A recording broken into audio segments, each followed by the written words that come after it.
What's up mga kakupal? It's me, JP. Dire harumamay tatadlaw yan na. Kay waray nga ho klase.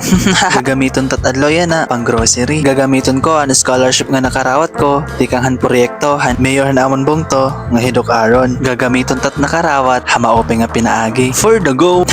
Didingayan ako ng grocery. Kay mas nakakapuro barato ako pag dinhi ako namamalit. Syempre unahon naton it mga kailangan talaga naton hapan adlaw-adlaw. Sugadit sabon pang karigo, panlaba, shampoo. Syempre diri mawawaray dilata, pansit kanton, labi na pareho akon nga na boarding house la. Dako gud nga gamit ang scholarship nga nakarawat ko.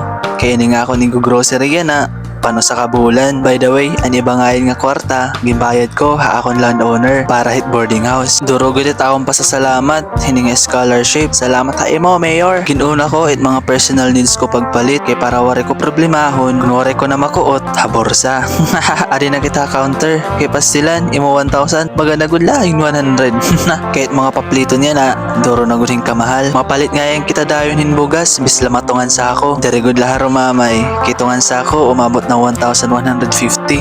Ay, sanglit, makuri gud yan na, hin magpamilya, hin maaga pa. Kaya habang single pa ako, akong gudlaan naging treasure it pagka-single ko. Kaya nasa ring nanay, ayaw laan ay pag-asawa. Pag-eskwela gudlaan ay hintuhay. Sanglit, bisan makuringan makapoy, manining kamot laan ay kita hining aton kamutangan. Yung lang, bye-bye.